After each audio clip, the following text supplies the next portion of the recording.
Marcus Chen wiped the sweat from his forehead as he watched the massive mining operation unfold before him. The twin suns of Kepler 442b cast long shadows across the barren landscape, where hundreds of alien workers moved like ants around the enormous extraction sites.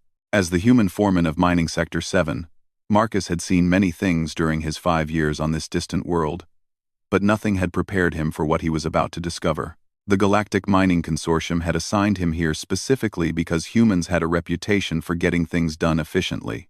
While other species often got bogged down in bureaucracy or traditional methods, humans had a knack for finding creative solutions to complex problems.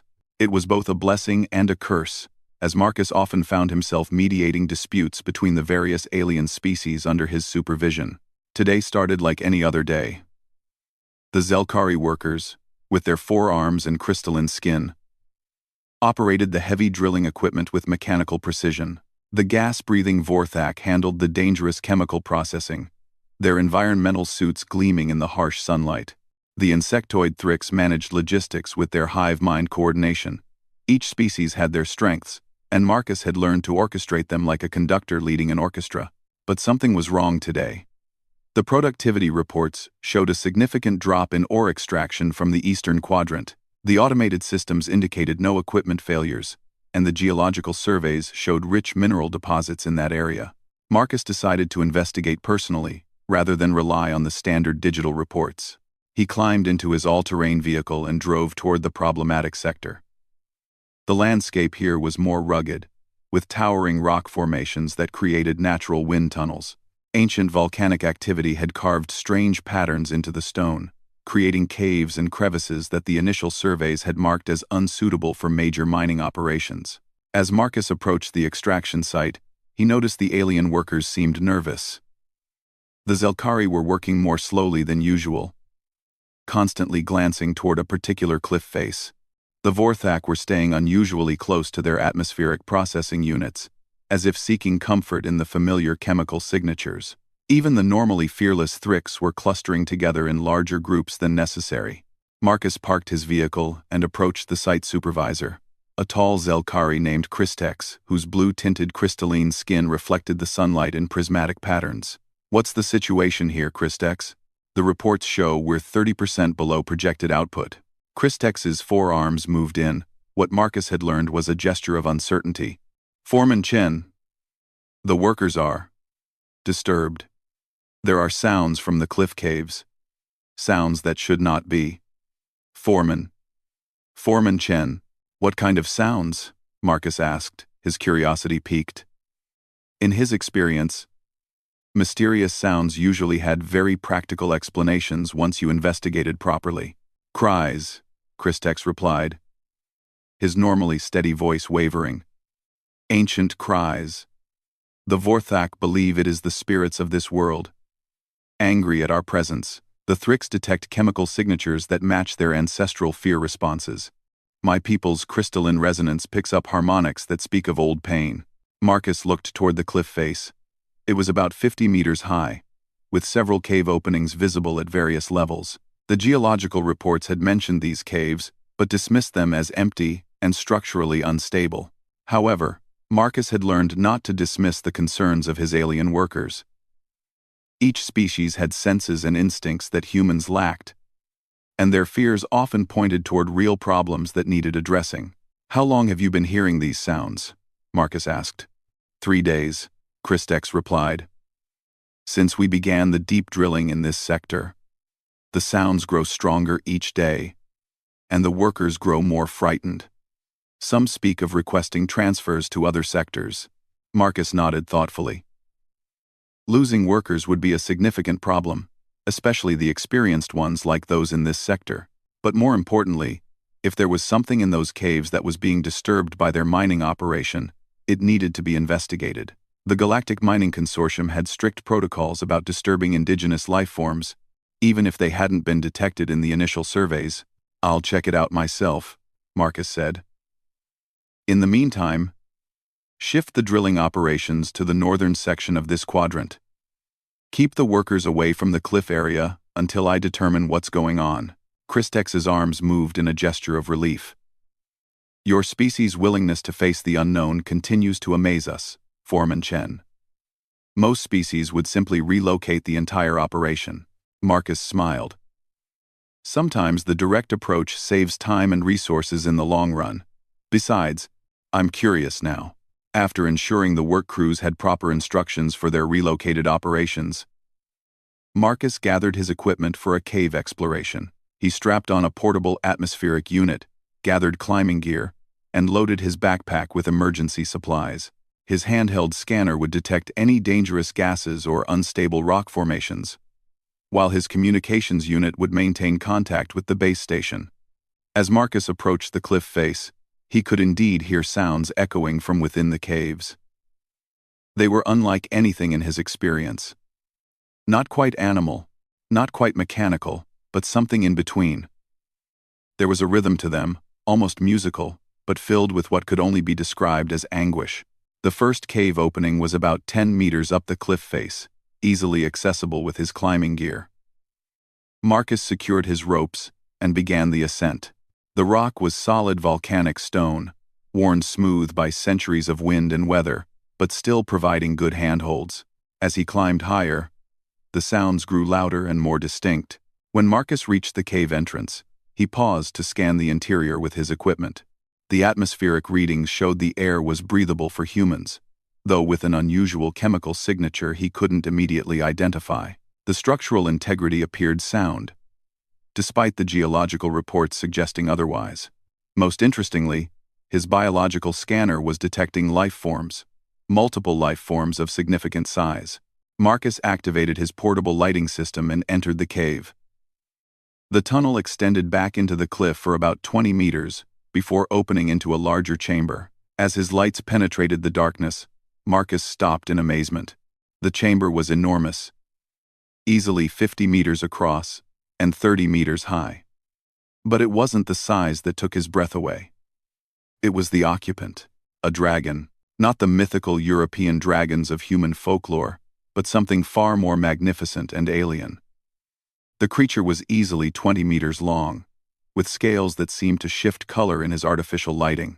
6 legs supported its massive body, each ending in claws that looked capable of rending metal. 4 wings, currently folded against its sides, showed a wingspan that would probably exceed 30 meters when extended.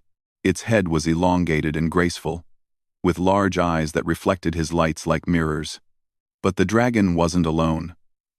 Clustered around her, Marcus somehow knew it was female, were 5 smaller dragons, each about the size of a large horse. These were clearly her offspring, but something was terribly wrong. The young dragons appeared weak and listless. Their scales lacked the lustrous quality of their mothers, and several appeared to be injured or ill. The mother dragon noticed Marcus immediately. Her great head turned toward him, and those mirror-like eyes fixed on his position. Marcus expected her to react with aggression, to roar or attack this intruder in her domain. Instead, she made a sound that could only be described as a plea. It was then that Marcus understood. The sounds the workers had been hearing weren't territorial threats or angry spirits. They were the cries of a mother whose children were dying, and she was powerless to help them. Marcus slowly approached, keeping his movements deliberate and non-threatening. His scanner was providing more detailed information now. The mother dragon showed signs of severe malnutrition, despite her impressive size. The young dragons were in even worse condition. Their biological readings indicated they were slowly starving. As Marcus got closer, he could see the problem more clearly. The cave floor was littered with the remains of attempted meals, local vegetation that had been gathered but barely touched, small animals that had been caught but not properly consumed. The dragons were trying to feed, but something was preventing them from properly processing their food. The mother dragon made another pleading sound and gently nudged one of her offspring toward Marcus. The young dragon was barely conscious, its breathing labored and irregular. Marcus knelt down and carefully examined the creature without touching it. His scanner revealed the problem immediately: radiation poisoning. The geological surveys had missed something crucial about this area. The volcanic activity that had formed these caves had also created deposits of naturally occurring radioactive minerals. The radiation levels weren't dangerous to most species for short-term exposure, but for creatures living in these caves continuously, It was slowly killing them. The mother dragon had been trying to keep her children alive while being slowly poisoned herself. She had probably been foraging farther and farther from the cave, trying to find food that would help them. But the radiation was preventing their bodies from properly absorbing nutrients. They were starving in the midst of plenty. Marcus stood up and looked into the mother dragon's eyes. "I understand," he said softly, knowing she probably couldn't understand his words, but hoping his tone would convey his intent. "You're trying to save your babies, aren't you? And this cave is killing you all slowly." The mother dragon tilted her head, and Marcus could swear he saw intelligence in those reflective eyes. More than intelligence. Hope. Marcus activated his communication unit. "Base station, this is Foreman Chen. I need an immediate priority consultation with the Xenobiology Department. We have an indigenous species emergency in Sector 7. The response came back quickly. "Foreman Chen, please clarify." No indigenous species were detected in the initial surveys of Sector 7. "The initial surveys were incomplete," Marcus replied firmly. "I'm looking at a family of 6 indigenous dragons, and they're dying from radiation exposure. I need immediate advice on how to help them, and I need it now." There was a pause before the response came. "Foreman Chen, consortium protocols require that you withdraw immediately and file a report for proper xenobiological assessment. Do not attempt any intervention without authorization." Marcus looked at the young dragon near his feet, its breathing growing more labored by the minute. Then, he looked at its mother, whose eyes seemed to be pleading with him for help. "Base station, I'm going to need you to repeat that last transmission. I seem to be having communication difficulties." With that, Marcus switched off his communication unit. He had bought himself some time, but not much. Once the base station realized he was deliberately ignoring their orders, they would send a team to extract him. He had maybe 6 hours before that happened. 6 hours to figure out how to save an alien dragon family. Marcus began taking detailed scans of the cave, the dragons, and the surrounding area. If he was going to help them, he needed to understand exactly what he was dealing with. The radiation source appeared to be coming from mineral veins running through the cave walls. The levels weren't immediately lethal, but prolonged exposure was causing cellular damage that prevented proper nutrition absorption. As he worked, the mother dragon watched him carefully. She seemed to understand that this strange bipedal creature was trying to help. When Marcus approached her offspring to take readings, she didn't interfere, though her protective instincts were clearly on high alert. The youngest of the dragons was in the worst condition. Marcus estimated it had perhaps hours left, unless something changed dramatically. The mother dragon kept nudging this one toward Marcus, as if she somehow understood that he represented hope. Marcus made his decision. Whatever the consortium protocols said, he wasn't going to stand by and watch these magnificent creatures die. While bureaucrats debated proper procedures, he had 6 hours to figure out a solution, and he was going to use every minute of them. The sounds echoing from the cave weren't cries of anger or territorial warning. They were the desperate pleas of a mother trying to save her children. And Marcus Chen, human foreman of Mining Sector 7, was going to answer that plea, no matter what it cost him. Marcus quickly assessed his options as he knelt beside the dying dragonling. The small creature's breathing was becoming more shallow with each passing minute, and its scales had taken on a dull, grayish tinge that his scanner indicated meant severe cellular damage. The mother dragon watched him with an intensity that made it clear she understood this alien being might be her last hope. First priority was stabilizing the youngest dragon. Marcus opened his emergency medical kit, designed for human injuries but containing universal biological stabilizers that might work on alien physiology. The anti-radiation medication in his kit was designed for emergency exposure incidents, but the dosage calculations would be completely different for a creature this size. Marcus ran his scanner over the dragonling again, noting its mass, metabolic rate, and cellular structure. His engineering background had taught him to think systematically about complex problems. He needed to treat this like any other technical challenge, identify the variables, calculate the parameters, and implement a solution. The radiation was preventing the dragons from properly absorbing nutrients, which meant their immune systems were failing and their cellular repair mechanisms were shutting down. If he could temporarily reduce their radiation exposure and boost their nutrition absorption, their natural healing abilities might have a chance to recover. Marcus carefully administered a modified dose of anti-radiation medication to the youngest dragon. The creature barely reacted to the injection, which worried him, but within minutes his scanner showed slight improvements in cellular activity. It wasn't much, but it was something. The mother dragon made a soft rumbling sound that Marcus interpreted as encouragement. She had watched him help her child and somehow understood his intent. When Marcus moved toward the next youngest dragon, she actively moved aside to give him better access. As Marcus worked on the second dragonling, his mind was racing through possible solutions to the larger problem. The radiation source was built into the cave itself, mineral veins that had been deposited during ancient volcanic activity. Moving the dragons would be the obvious solution, but they were massive creatures, and the mother was clearly too weak to fly. Even if she could, where would they go? Marcus paused in his work and pulled up the geological surveys on his scanner. The radiation readings from the cave were consistent with uranium-rich volcanic deposits, but something bothered him about the distribution pattern. The radiation wasn't evenly spread throughout the cave. It was concentrated in specific areas where the mineral veins were thickest. An idea began forming in his mind. If he couldn't move the dragons, maybe he could reduce the radiation in their environment.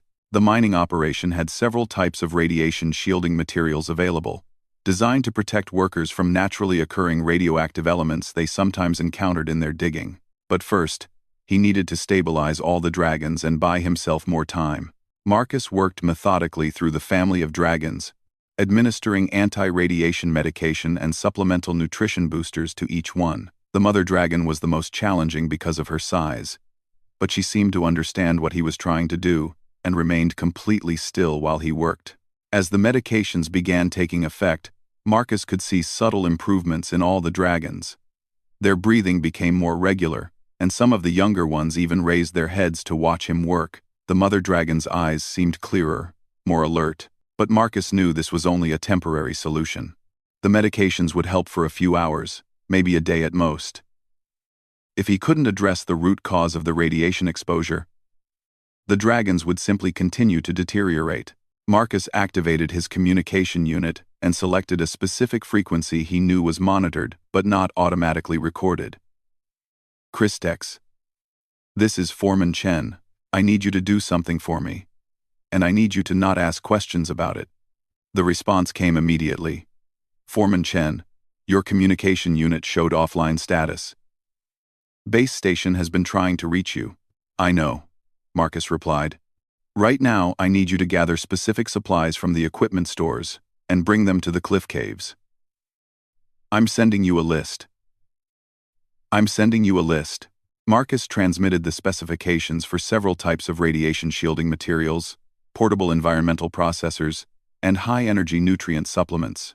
To anyone monitoring the transmission, it would look like routine equipment requisitions for a mining operation.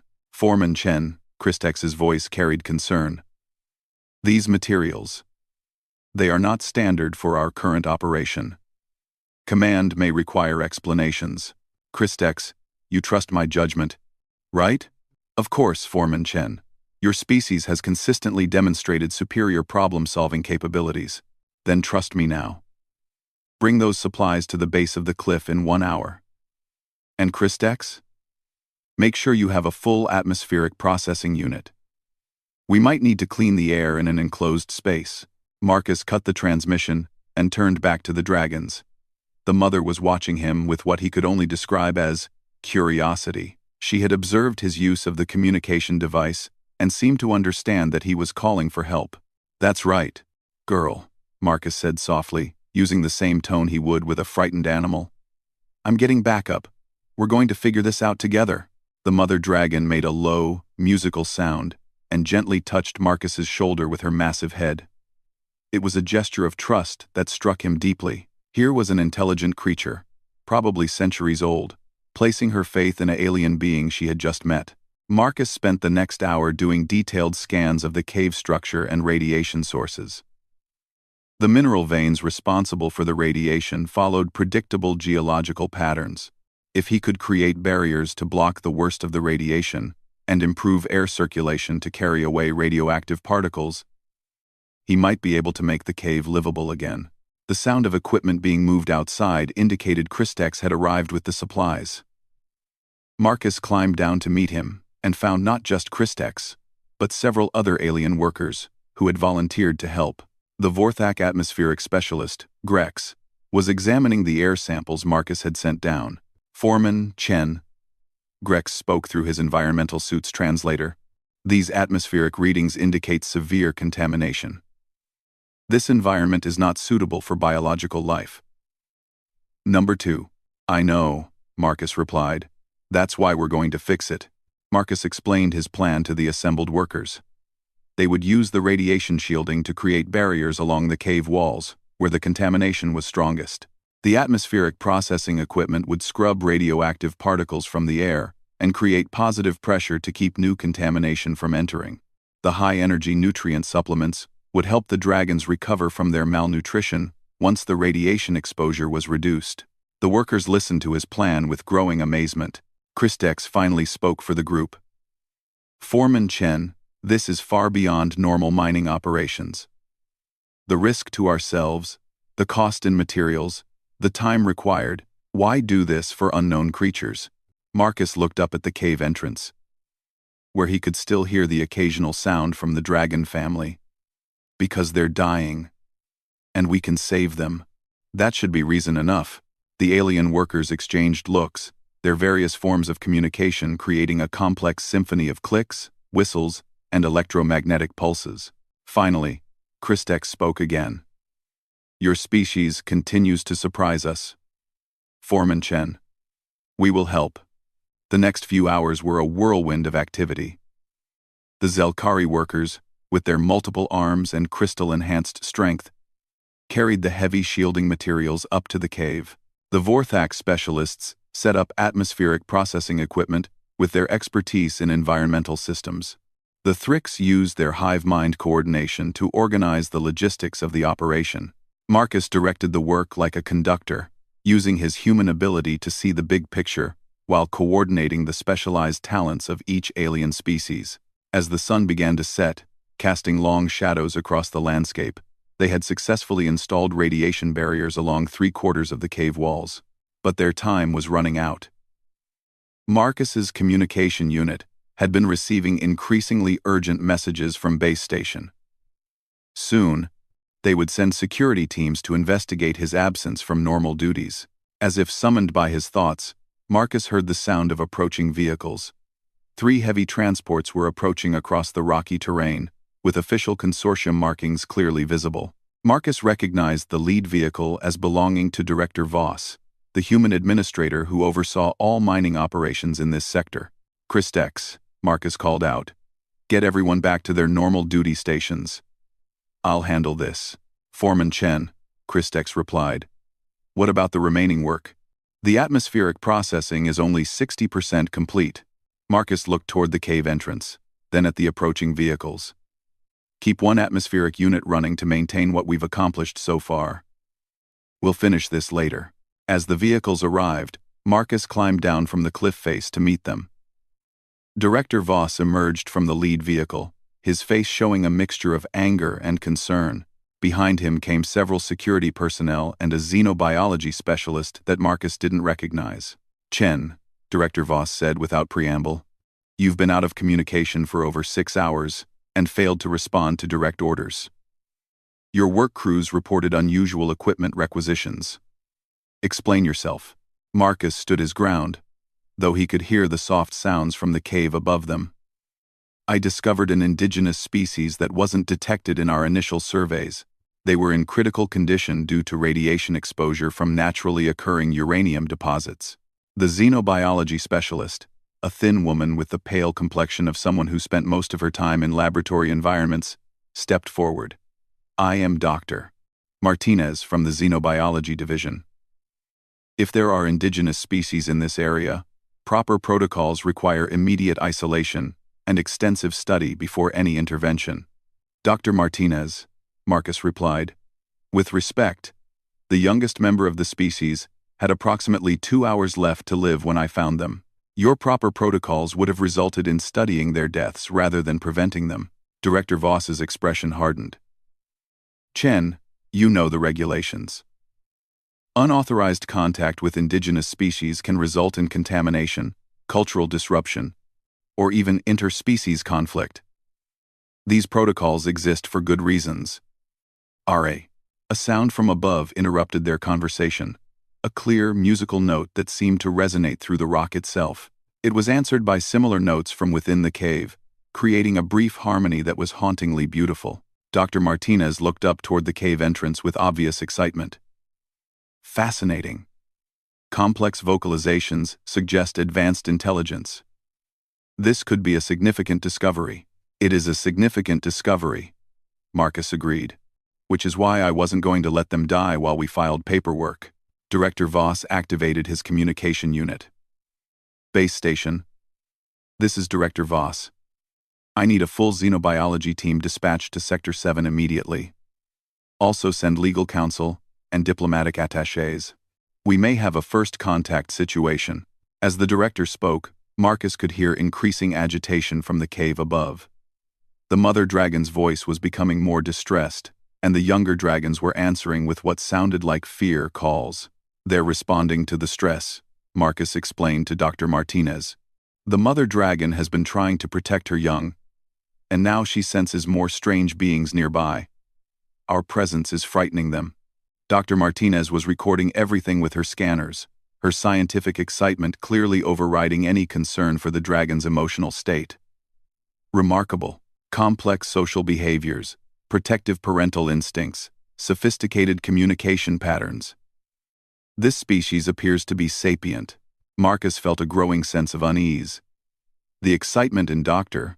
Martinez's voice suggested she saw the dragons primarily as research subjects, rather than as beings in need of help. The thought of these magnificent creatures being subjected to extensive study while they were still recovering from near death was deeply troubling. Director Voss finished his communication and turned back to Marcus. Chen, you're relieved of duty pending a full investigation. Dr. Martinez will take charge of the situation from here. Sir, Marcus protested. They trust me. I've been helping them for hours. If you change personnel now, you'll undo all the progress we've made. The decision is final, Director Voss replied curtly. You exceeded your authority and violated multiple protocols. You're lucky you're not facing criminal charges. As if responding to the tension in the voices below, the dragon calls from the cave became increasingly urgent. Marcus recognized the mother dragon's voice among them. She was calling for him specifically, using a variation of the sound she had made when he first approached her young. Dr. Martinez looked up with growing excitement. The large female appears to be attempting communication with Chen specifically. This suggests they've formed some kind of recognition bond in just a few hours. Extraordinary adaptive intelligence. Marcus looked up toward the cave, then at Director Voss and Dr. Martinez. They're not research subjects, he said quietly. They're a family. A mother trying to save her children. They deserve better than being treated like specimens. The mother dragon's calls were becoming more desperate now, and Marcus could hear the younger dragons responding with obvious distress. Whatever trust he had built with them over the past few hours was being shattered by the presence of so many new alien beings. Marcus made a decision that he knew would probably end his career with the consortium, but he couldn't live with any other choice. Dr. Martinez, he said, if you want to study them, you're going to have to let me finish what I started. They won't trust anyone else right now. And stressed subjects don't make for good research. Director Voss stepped forward. Chen, you're out of line. One more word, and you'll be in restraints. Marcus looked up toward the cave one more time, hearing the mother dragon's increasingly frantic calls. She was calling for the one being who had shown kindness to her and her dying children. And that being was about to abandon her to the bureaucrats. Dr. Martinez, Marcus said, ignoring Director Voss entirely. How long do you think those dragons will survive the stress of extensive research protocols while they're still recovering from radiation poisoning? Dr. Martinez paused, her scientific mind clearly weighing the question. Stress could significantly impact their recovery, potentially leading to their deaths, Marcus finished. Which would leave you with nothing to study except corpses. The implications of Marcus's words hung in the air as the dragon calls continued from above. A mother's desperate plea for the return of the only being who had offered hope for her dying children. Dr. Martinez stared at Marcus for a long moment as the dragon calls continued from above. The scientific part of her mind was clearly wrestling with the humanitarian implications of his statement. Director Voss was preparing to signal the security personnel when Dr. Martinez raised her hand to stop him. "Chen makes a valid point," she said slowly. "If the subjects are still in medical crisis, additional stress could prove fatal. From a research perspective, we would gain more valuable data from healthy, stable subjects than from dying ones." Director Voss looked frustrated. "Dr. Martinez, protocols are quite clear about unauthorized contact with indigenous species. We cannot simply ignore regulations because of one man's emotional attachment to some animals. They're not animals," Marcus said firmly. "Did you not hear Dr. Martinez say they appear to be sapient? These are intelligent beings, a mother and her children who were dying, and who trusted me enough to let me help them." The mother dragon's calls were becoming increasingly distressed, and now Marcus could hear the younger dragons joining in with what could only be described as cries of abandonment. The sound was heartbreaking, and Marcus could see that even some of the security personnel were affected by it. Dr. Martinez was recording everything. But Marcus noticed her expression was changing as she listened to the complex harmonies of distress coming from the cave. "The emotional complexity of these vocalizations is remarkable," she murmured. "This level of sophisticated communication suggests not just sapience, but a rich emotional and social culture." Marcus seized the opportunity. "Dr. Martinez, what I've accomplished in the last few hours isn't just medical intervention. It's first contact. These beings chose to trust a human when they had every reason to be afraid. They allowed me to help their young because they somehow understood my intent. That trust is worth more than any data you could gather from forced research." A new voice interrupted their debate. "Foreman Chen is correct." Everyone turned to see Kristex approaching, followed by several other alien workers. The tall Zelkari's crystalline skin was resonating with patterns that Marcus had learned indicated strong emotional conviction. "Director Voss," Kristex continued, "we have worked with humans for many cycles. We have observed their unique approach to problem-solving, their willingness to take personal risks for others, their ability to build trust across species barriers. What Foreman Chen has accomplished today exemplifies why humans are valued throughout the consortium." Director Voss looked uncomfortable with this intervention. "Kristex, this is not a matter for work crew discussion. This is a high-level administrative decision involving first contact protocols." Grex, the Vorthak atmospheric specialist, stepped forward. "With respect, Director, first contact has already occurred. The question now is whether it will be contact based on trust and mutual aid, or contact based on capture and study." Dr. Martinez was listening to this exchange with growing interest. "These workers have observed the interaction between Chen and the indigenous species. We have assisted in the intervention," Kristex replied. The large female, the mother, recognized Foreman Chen's intent to help. She allowed him access to her offspring when any protective parent would normally defend against threats. This suggests intelligence sufficient to evaluate complex motivations and make strategic decisions about trust. "Fascinating," Dr. Martinez murmured, then looked at Marcus with new interest. "Chen, describe exactly how this trust was established." Marcus looked up toward the cave, where the dragon calls were beginning to subside into what sounded like exhausted resignation. "She was desperate," he said simply. "Her children were dying, and she couldn't save them. When I arrived, she didn't see a threat. She saw a potential solution, and when I started helping instead of hurting, she made the decision to trust me." "But how?" Dr. Martinez pressed. "Cross-species trust requires the ability to read and interpret alien motivations and behaviors. That's an extremely sophisticated cognitive ability." "She watched my actions," Marcus explained. "When I approached her youngest child, she could have stopped me easily. Instead, she watched to see what I would do. When I helped instead of harmed, when I showed gentleness instead of aggression, She understood. Intelligence isn't just about complex vocalizations, Dr. Martinez, it's about wisdom, judgment, and the ability to recognize kindness. The dragon calls from above had changed again. Now there was only one voice.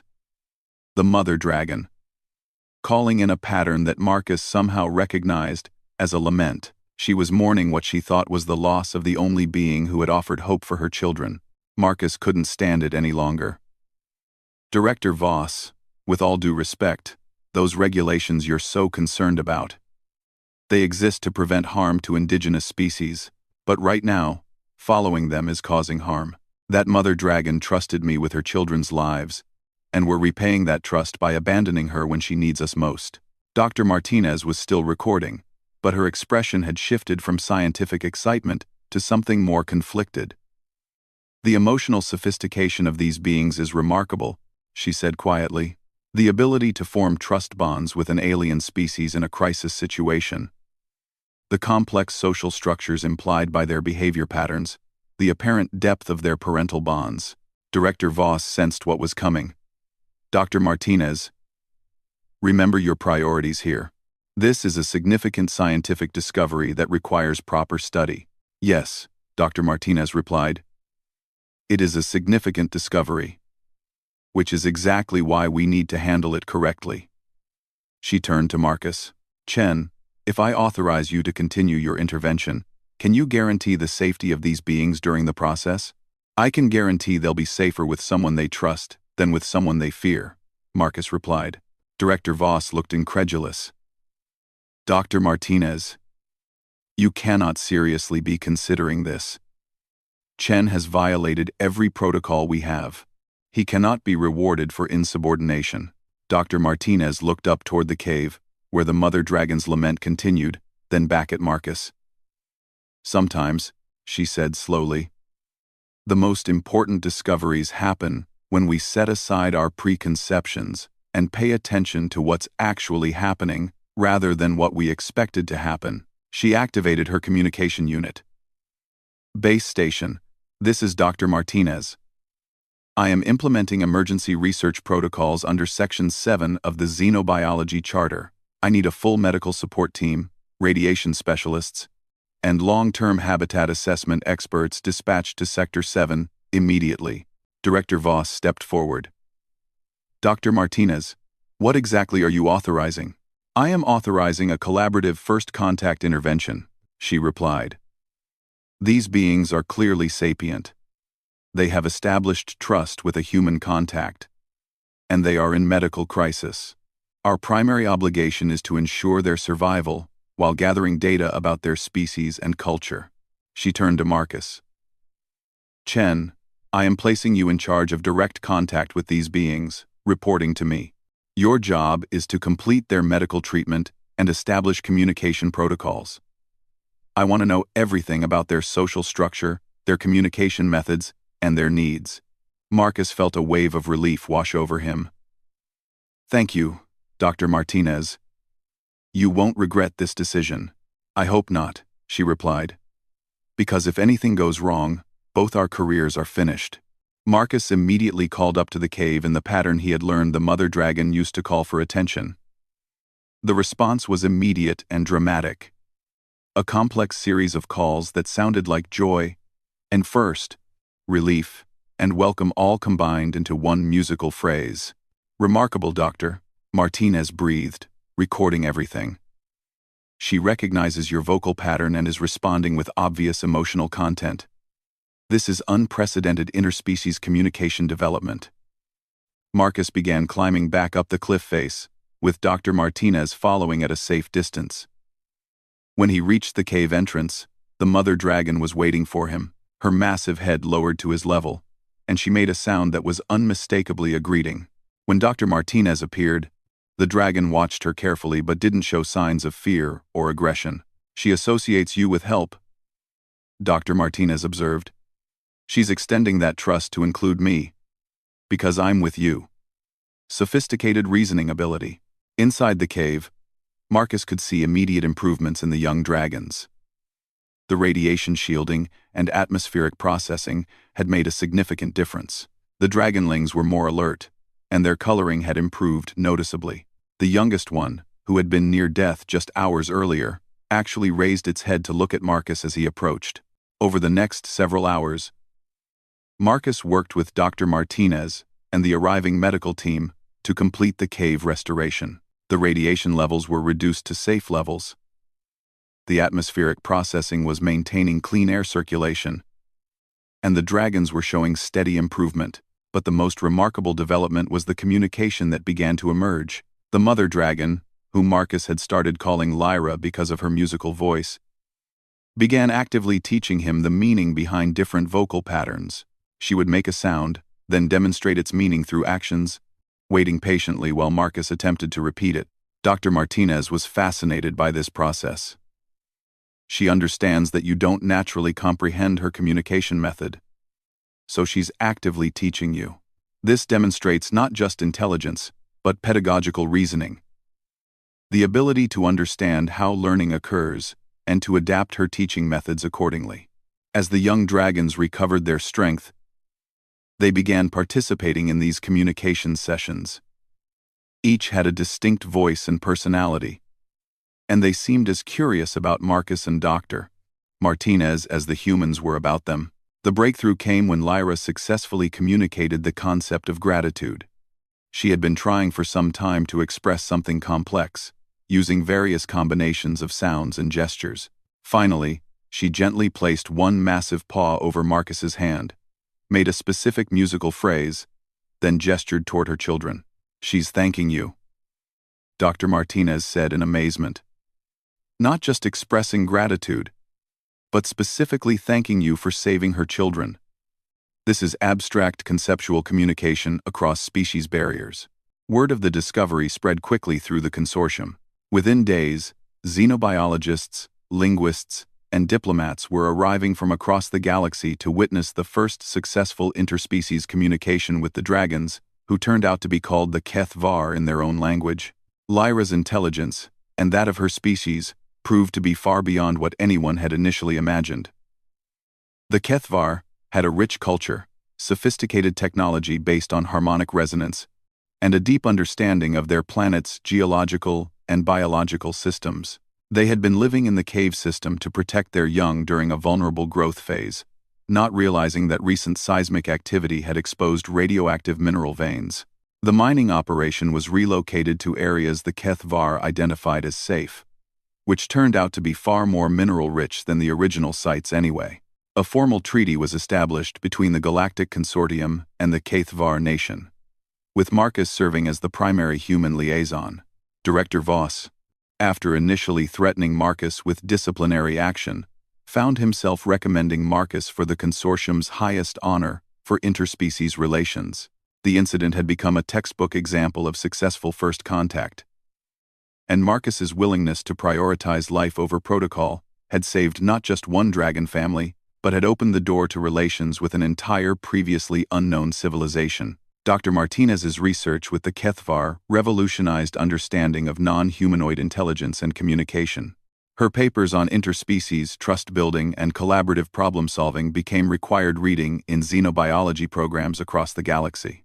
But for Marcus, the greatest reward was much simpler.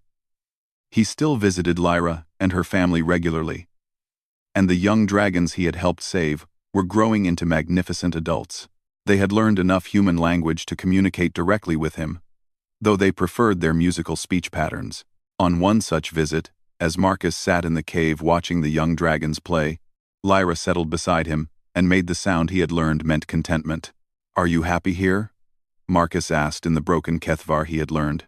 Lyra's response was a complex harmony that conveyed satisfaction, gratitude, and something that Marcus could only interpret as deep affection for the strange bipedal being who had risked everything to save her children. "Your species puzzles us," she said in carefully pronounced human words. "You make decisions that benefit others even when they cost you personally. You help those who cannot help themselves. You choose compassion over safety." Marcus thought about that for a moment. "Maybe that's what makes us human," he replied. "Then the galaxy is fortunate to have humans in it," Lyra responded, her musical voice carrying harmonics of sincerity and warmth. as Marcus looked around at the thriving dragon family, at the clean, safe cave environment they had created together, and at the cross-species friendship that had grown from a moment of desperate trust. He reflected on the chain of events that had brought them all to this point. It had started with the simple recognition that suffering was wrong, regardless of the species experiencing it. It had continued with the willingness to act when action was needed, even at personal cost. And it had succeeded because sometimes the most important thing you can offer another being is not your expertise or your technology, but simply your willingness to care. The young dragon he had first treated, now healthy and strong, approached him with something in her mouth. It was a crystal formation, shaped by harmonic resonance into a complex geometric pattern that caught and reflected light in beautiful ways. A gift, Lyra explained. In our culture, we give such crystals to those who have shown great kindness. It will resonate with your life force and bring you peace. Marcus accepted the crystal, feeling its warm, gentle vibration in his hands. "Thank you," he said. "But you've already given me something much more valuable." "What is that?" Lyra asked. Marcus looked around at the dragon family, healthy and happy in their restored home. "You gave me the chance to do the right thing," he said. "And you trusted me enough to let me try." The mother dragon's response was a melody so beautiful and complex that Marcus felt it resonate through his entire being. He didn't need translation to understand its meaning. It was a song of gratitude, of friendship, and of hope for the future relationships between their species. As Marcus left the cave that day, the crystal warm in his pocket and the memory of Dragon's song echoing in his mind, he knew that sometimes the most important moments in history begin with one person's simple decision to help. The galaxy was vast and full of wonders, but the greatest wonder of all was the capacity for different species to care for one another across all the barriers that might divide them. The story of the human Foreman who saved a dragon family became legend throughout the consortium, told and retold as an example of what was possible when beings chose compassion over protocol, action over inaction, and hope over despair. And in a universe that could often seem cold and indifferent, that story reminded everyone that sometimes the light of kindness could shine across any darkness.